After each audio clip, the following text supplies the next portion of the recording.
తిలక్ గారు చెప్పండి, నిజంగానే వీళ్ళు ఈ రకంగా బిల్డప్ ఇవ్వడం వల్ల ఏమైనా ప్రయోజనం ఉంటుందా? ఓ పక్క ఐఐటీలకే ఉద్యోగాలు దొరకడం కష్టంగా ఉందని అంటున్నారు. ఓకే, క్వాంటమ్ పార్కో లేకపోతే అది తీసుకురండి, మంచిదే, సంతోషం. కానీ ఇంత బిల్డప్ ఇచ్చిన తర్వాత కదా చంద్రబాబు గారికి అప్రతిష్ట వచ్చేది. అక్కడేమో ఏముండవు, అవన్నీ వచ్చేసరికి ఎన్ని ఏళ్ళు పడతాయో తెలియదు. సో మీరేమంటారు, నిజంగానే ఇంత బిల్డప్ ఇవ్వాల్సిన అవసరం ఉందా?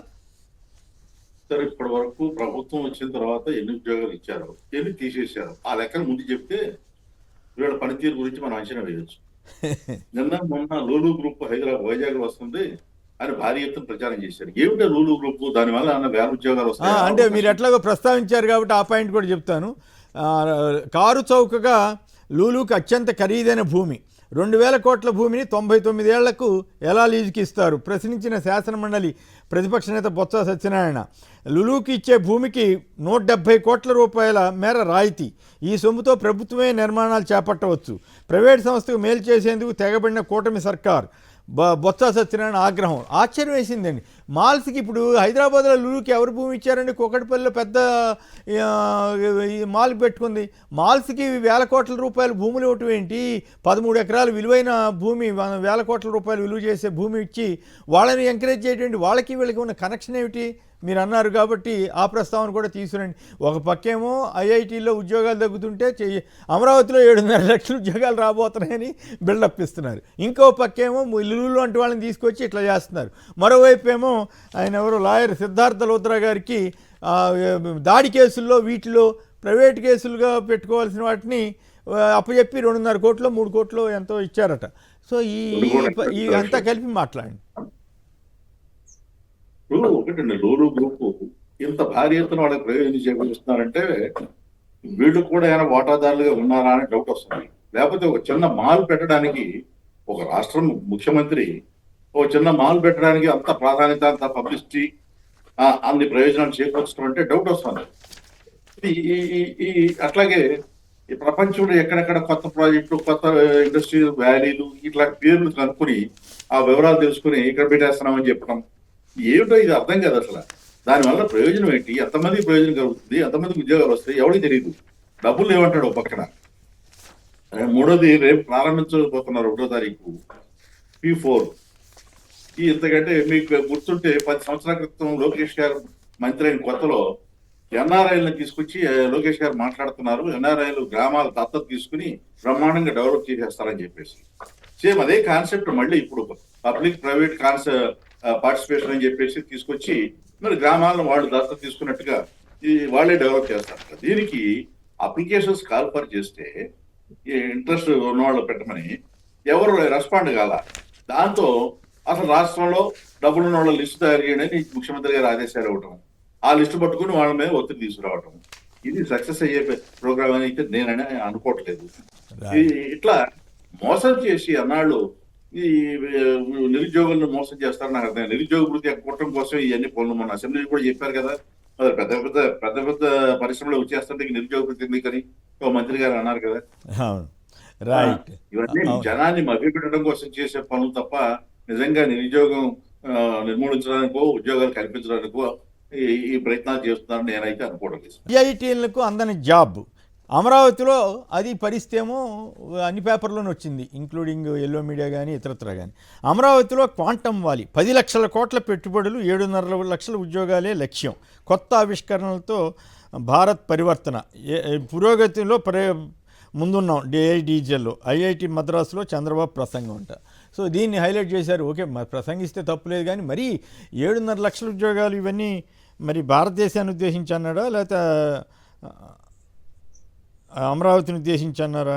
మరి ఒకవేళ భారతదేశాన్ని ఉద్దేశించి అంటే పర్వాలేదు, కానీ నాకు అర్థమైన దాని ప్రకారం ఐఐటి మద్రాసుతో కలిసి పనిచేస్తామని చెబుతున్నారు. మరి ఈ పరిణామాలు ఎట్లా ఉంటాయి? మరోవైపు లులుకేమో సంపద సృష్టిస్తున్నట్లుగా అక్కడ 2000 కోట్లు ఆశిస్తున్నారు. ఇక్కడేమో అమరావతిలో లాయర్ గారికి పార్టీ కేసుల కోసం ప్రజాధనం లోద్రాకి 2.86 కోట్లు సమర్పిస్తున్నారట. రాంభూపాల్ గారు మీరేమంటారు? అలాగే ఇంకొక చిన్న పాయింట్ ఒకటి ఉందండి. అమరావతిలో ఆ స్కూళ్ళు ఏదో కడుతున్నారట, బ్రహ్మాండంగా కడుతున్నారట. మరి మిగతా రాష్ట్రం అంతా ఇవ్వండి దేశాలు ఎవరు రాజధాని గ్రామాలకు కొత్త కళ. రాజధాని అమరావతిలోని గ్రామాలకు ఆధునికంగా ఆదర్శంగా తీర్చిదిద్దాలని సంకల్పించింది. ఈ మేరకు వాటిని స్మార్ట్గా తీర్చిదిద్దుతోంది.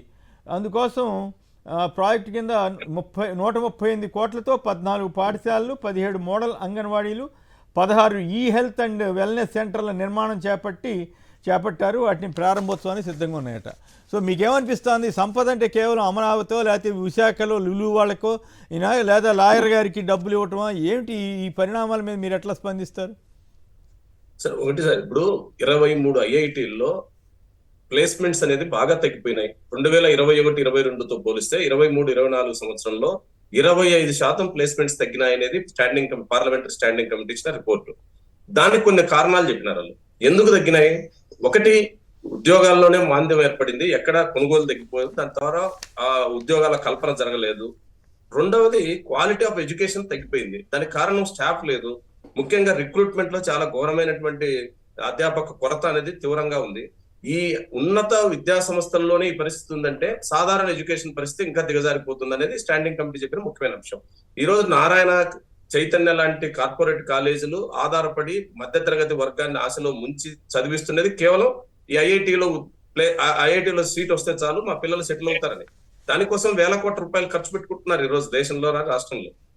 ముఖ్యంగా మన రాష్ట్రంలో విద్యా వ్యాపారం కావడంలో కీలకమైన పరిణామం ఐఐటీల్లో సీటు కోసం. ఇప్పుడు ఐఐటీల్లో సీట్ వచ్చిన తర్వాత వాళ్ళు చదివిన పిల్లలకు ఉద్యోగాలు లేవు. దీనికి నిజంగా ప్రభుత్వాలు సీరియస్ గా ఆ విషయాన్ని ఆలోచించాలి. అది వదిలేసి అదే మద్రాస్ ఐఐటీలో నిలబడి నిన్న ఉపన్యాసం, రెండింటికి కాంట్రడిక్షన్. పార్లమెంటరీ కమిటీ ఇచ్చిన రిపోర్టు, నిన్న చంద్రబాబు నాయుడు గారు చెప్పిన రిపోర్ట్ చూస్తే పూర్తి వైరుధ్యంగా మాట్లాడుతున్నాడు. మరి అది తెలవక మాట్లాడతాడా? ఇందాక నేను భారతదేశాన్ని ఉద్దేశించి అమరావతి అనుకున్నాను. ఇది వాళ్ళు స్పష్టంగానే ఇచ్చారు. అమరావతిలో క్వాంటమ్ వ్యాలీ, 10 లక్షల కోట్ల పెట్టుబడులు, 7.5 లక్షల ఉద్యోగాలు. క్లియర్ గా ఉంది సార్. ఆయన మాట్లాడిన స్పీచ్ లో తప్పు చెప్పకూడదు కదా అనే ఉద్దేశంతో నేను క్లారిటీ అని చెప్పిన 7.5 లక్షల ఉద్యోగాలు ఒక అమరావతిలోనే వస్తే మరి 23 ఐఐటీల్లో 25% ఉద్యోగాలు ఎందుకు తగ్గిపోతున్నాయి? అక్కడ ఎందుకు ప్లేస్మెంట్ దొరకడం లేదు? ప్లేస్మెంట్ వస్తే తర్వాత ఉద్యోగం నిలబడుతుందా లేదా వేరే విషయం, కనీసం ప్లేస్మెంట్ కూడా రావడంలా. కాబట్టి కల్పనలతో ఉద్యోగాలు రావు. ఉద్యోగాలు కల్పించబడాలంటే ఏం చేయాలి? ఈరోజు కేంద్ర ప్రభుత్వం కోవిడ్ తర్వాత ఉద్యోగ క్షీణత చాలా తీవ్రంగా ఉంది అని కేంద్ర ప్రభుత్వం నిన్న ఇచ్చిన ఎకనామిక్ సర్వేనే చెప్పేసింది. ఆంధ్ర రాష్ట్రంలో కూడా సోషియో ఎకనామిక్ సర్వే అదే చెప్తుంది. ఇక్కడ కొత్తగా ఉద్యోగాలు మ్యానుఫ్యాక్చరింగ్ రంగంలో పూర్తిగా తగ్గిపోయినాయి అని. దీని నుంచి బయటపడడానికి ఏం చేయాలి అది ఆలోచించకుండా రోజుకో కొత్త పదం, రోజుకో ఇంగ్లీష్ పదాలు ఏవో కొత్తవి పెట్టేయడం, కొద్దిమందినైనా మధ్యతరగతిని నమ్మించగలను, నిరుద్యోగులు లేదో మభ్య పెట్టగలను అనుకుంటే దానివల్ల ఉపయోగం. కడుపు నిండినప్పుడు ఈ పదాలతో కడుపు ఏం నిండదు. ఉద్యోగాలు అట్లాగే అమరావతిలో మాత్రమే ఈ మోడల్ గ్రామాలు, మోడల్ పాఠశాలలు అంటే మిగతా జిల్లాల పరిస్థితి ఏంటి? వాళ్ళకి ఆవేదన కలగదా? ఇవే సార్. ఇప్పుడు వైరుధ్యాలు ఎందుకు వస్తున్నాయి, తగాదాలు ఎందుకు వస్తున్నాయి, ప్రాంతాల చర్చలు ఎందుకు జరుగుతున్నాయి? ప్రభుత్వాలు అనుసరించే విధానాలను బట్టి. ఈ రోజు రాష్ట్రంలో ఉన్న ప్రభుత్వం రాష్ట్ర సమగ్రాభివృద్ధికి తన ప్రణాళిక ప్రకటించదు. కేవలం ఒక ప్రాంతంలో, అది కూడా కొద్ది మందికి ఉపయోగపడే ప్రణాళికలు ప్రకటిస్తే మరి మిగతా ప్రాంతాల్లో ఇదే కదా చర్చ వచ్చేది. పోయినసారి వివాదాలు రావడానికి కారణమైంది కూడా ఇదే కదా. అందుకని మేము ప్రభుత్వానికి, రాష్ట్రానికి ముఖ్యమంత్రి, రాష్ట్రానికి ప్రభుత్వం బాధ్యత వహించాలా. రాష్ట్రం మొత్తం ఈరోజు తలసరి ఆదాయం గురించి ఇచ్చినారు. అనంతపురం ఏమో అనకాపల్లి, కోనసీమ కంటే చాలా అభివృద్ధిలో ఉందంట. కానీ మీరు మూడు పంటలకు నీళ్లు వచ్చే ప్రాంతం మాత్రం వెనకబడిపోయింది. రెండు నిజమై ఉండొచ్చు. అనంతపురంలో ఏం కలిపారు? సత్యసాయి జిల్లా మరింత అనంతపురం కంటే సత్యసాయి జిల్లాలో తలసరి ఆదాయం ఎక్కువ ఉంది. కియా పరిశ్రమలో వచ్చే ఆదాయాన్ని సత్యసాయి కలిపితే దానివల్ల ఏమన్నా ఒక నయా పైసా ఉపయోగం ఉందా? సత్యసాయి జిల్లాకు ఒక పైసా ఉపయోగం ఉందా? కియా సంపాదించింది, ఆ డబ్బుల్ని మీరు టర్న్ ఓవర్ చూపిస్తున్నారు, దాన్ని తీసుకొచ్చి దాంట్లో కలుపుతారు. అదేవిధంగా అదాని లేదా టాటా కంపెనీ లాంటి గ్రీన్ ఎనర్జీ కంపెనీలన్నీ అనంతపురం జిల్లాలో వేల కోట్ల రూపాయలు విద్యుత్ వ్యాపారం చేసుకుంటున్నాయి. అది మా జిల్లాలో కలిపేసి ఇక్కడ వలసలు పోతున్న కార్మికుల్ని, ఇక్కడ పస్తులు ఉండేటువంటి పేదలందరూ అభివృద్ధి అయినారని తలసరి ఆదాయం చూపిస్తే ఇంతకంటే అన్యాయం ఏముంది? కాకి లెక్కలతో కాలక్షేపం చేసే పని అనుకుంటే నిజమైన కడుపుల నుంచి ఆలోచనలు వస్తాయి. కడుపు నుంచి చెప్పండి. కాదు, సంపద సృష్టి అంటే లులుకి 13 ఎకరాలు విలువైన 2,000 కోట్ల 1,500 కోట్ల విలువైన ఆస్తి సంపద. అలాగే మరోవైపు లాయర్ గారికి పార్టీ కేసులకు సంబంధించి 2.5 కోట్లు ఇచ్చేశారంట. మరి ఆ లాయర్ గారికి ఇట్లా ఈ రెండింటిని మీరు ఎట్లా పోలుస్తారు? సంక్షిప్తంగా చెప్పండి దాని మీద కూడా. లూలు కంపెనీకి అక్కడ ఇస్తున్నారు, అదాని కంపెనీకి రాయలసీమ మొత్తంలో కంపెనీ కాదు. ఇక్కడ మీరు చిన్న తేడా ఉండాలి. మీకు అదాని ఏంటి వ్యతిరేకత ఉండదు. అదాని కనీసం ఇండస్ట్రీస్ అని చెప్తున్నాడు, కానీ మాల్కి ఇవ్వటం కదా. లులు వాళ్ళకి మాల్కి హైదరాబాద్ లో లులు మాల్కి ఎవరు ఇచ్చారు భూమి? అదే చెప్తున్నా. మాల్స్ కి ఎందుకు ఇవ్వాలి మనం? ఇక్కడ కూడా గ్రీన్ ఎనర్జీలో కొత్త ఉద్యోగాలు పోనీ ఏదో ఒకటి అనుకుందాం, ఉత్పత్తి అన్న జరుగుతుంది. ఇట్లాంటి మాల్స్ కు వ్యాపార సంస్థలకు ఎందుకు ఇవ్వాలా? రెండో వైపు కోర్టుకు లాయర్లు అది పర్సనల్ కేసులు అయినప్పుడు పార్టీల తరఫున మీరు ఖర్చు పెట్టుకోవాలి. ఇప్పుడు మేమందరం కేసులు పెడుతున్నారు, మాకేం ఏ గవర్నమెంట్ న్యాయం పేసి ఇవ్వదు కదా, ఖర్చులు పెట్టుకునే కదా మేమంతా జరుగుతున్నది. ప్రత్యేక ఆంధ్ర ఉద్యమంలో ఆ ప్రత్యేకత ఆ రాష్ట్రం కోసం జరిగిన ఆ ఉద్యమ సందర్భం మళ్ళీ తీసుకుపోయి సమైక్యాంధ్ర కేసుల్లో పెట్టినారు. ఇక్కడ నుంచి విజయవాడకు రావాల్సి వచ్చింది. వచ్చినప్పుడల్లా మరి ఖర్చులు పెట్టుకోవాల్సింది పేదలు ఖర్చు పెట్టుకున్నారు. మరి అప్పుడు మాత్రం చట్టం వర్తించదే అండి. అందుకని ప్రభుత్వ సొమ్మును ఈ రకంగా దుర్వినియోగం చేయడం మాత్రం కరెక్ట్ కాదు. రైట్. రవికుమార్ గారు. నమస్కారం. లాలు సంస్థకి అంత లులు సంస్థ, లాలు కాదు, లాలు అంటే లాలు ప్రసాద్ యాదవ్ అనుకుంటారు. లులు ఆ సంస్థకి ఇవ్వటం అనేది అది వ్యక్తిగత సంపద సృష్టించుకోవడం అని చెప్పి మనం అర్థం చేసుకోవాలి. ఎందుకంటే మాల్స్ అనేవి దోపిడీ చేయడానికి వచ్చేటువంటి సంస్థలు, అవి వ్యాపారం చేసుకొని వాళ్ళ లాభాల కోసం వచ్చేది, అది ప్రజలకు ఉపయోగపడే కాదు. ప్లస్ రెండోది ఏంటంటే ఇక్కడ ఉన్నటువంటి ఉత్పత్తులన్నింటిని కూడా వాళ్ళు కొనేసి స్టోర్ చేసేసి అధిక లాభాలకు అమ్ముకునేటువంటి సంస్థలు అవి. వాటికి ఇవ్వటం అంటే అది అర్థం లేనటువంటి విషయం. కానీ వాళ్ళకి అర్థమైనటువంటి విషయం ఏంటంటే ఖచ్చితంగా అది వాటి ద్వారా వ్యక్తిగత సంపదని సృష్టించుకోవడానికి అవి ఖచ్చితంగా ఉపయోగపడతాయి.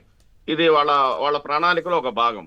ఇకపోతే అమరావతికి సంబంధించి అమరావతికి ఒక నిర్దిష్టమైనటువంటి లక్ష్యం కానీ ఒక నిర్దిష్టమైనటువంటి ప్రణాళిక లేదు. దానికి కొన్ని వందల వేల కోట్ల రూపాయలు అక్కడ గతంలో ఆయన ముఖ్యమంత్రిగా ఉన్నప్పుడు పెట్టారు. ఇప్పుడు కూడా అక్కడే ఇన్వెస్ట్మెంట్ చేయడం అంటే అది ఎప్పటికీ పూర్తవుతుంది. ఇప్పుడు మనం చాలా నష్టపోయాం. ఆ నష్టపోయిన విషయం కూడా ఈరోజు యువతకు అర్థమైంది, విద్యార్థులకు అర్థమైంది, అందరికి అర్థమైంది. అక్కడ పరిస్థితి ఏంటంటే ఇప్పుడు చెన్నైలో ఉండేవాడికి మెడ్రాస్ లో వాడికి చెన్నైలో ఉద్యోగం దొరుకుద్ది, బెంగళూరులో ఉద్యోగం దొరుకుద్ది, హైదరాబాద్ లో ఉద్యోగం దొరుకుద్ది. ఇక్కడికి వచ్చేసరికల్లా అమరావతిలో ఉద్యోగం దొరికే పరిస్థితి లేదు. అసలు ఎప్పటికి ఇది పూర్తవుద్ది? అసలు ఏంటి అసలు దీని మీద ఏదైనా అసలు ఆయన ఒక సిస్టమ్ ఏదన్నా ఉందా, ఒక పద్ధతి ఏమన్నా ఉందా? అసలు ఏమీ లేకుండా ఆయన ఏంటంటే కేవలం అమరావతిని అభివృద్ధి చేయడం ద్వారానే ప్రజల్ని మభ్యపెట్టవచ్చు అనేది ఆయన ఆలోచన విధానం. అదేవిధంగా హైటెక్ సిటీ అన్నాడు, హైటెక్ సిటీని చూపించేసి అక్కడ కొంతకాలం గడిపాడు.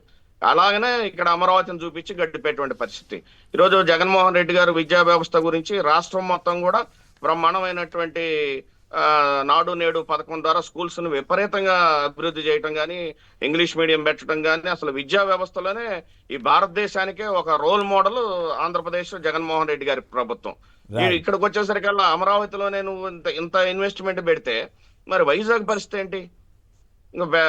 మనకి ఇంకెక్కడుంది అసలు? మనం ఇప్పుడు వైజాగ్ లో బ్రహ్మాండమైనటువంటి భవనాలు కట్టేసి వైజాగ్ ను అభివృద్ధి చేశారు. అదే వైజాగ్ ఇంకొంచెం మన ఫోర్ట్లు ఉన్నాయి, అక్కడ ఏరోడ్రోమ్స్ ఉన్నాయి, రకరకాలైనటువంటి అభివృద్ధి ప్రణాళికలు అక్కడ చేసుకోవడానికి అవకాశం ఉంది, అక్కడ ఉద్యోగాలు సృష్టించుకోవడానికి అవకాశం ఉంది. అందుకని ఈ రోజున యువత మొత్తం కూడా నిర్వీర్యమైపోయి వాళ్ళకి ఉద్యోగాలు దొరక్క యువత ఆ విధంగా నష్టపోయింది, పేదలు ఈ విధంగా నష్టపోయారు, మహిళలు ఆ విధంగా నష్టపోయారు.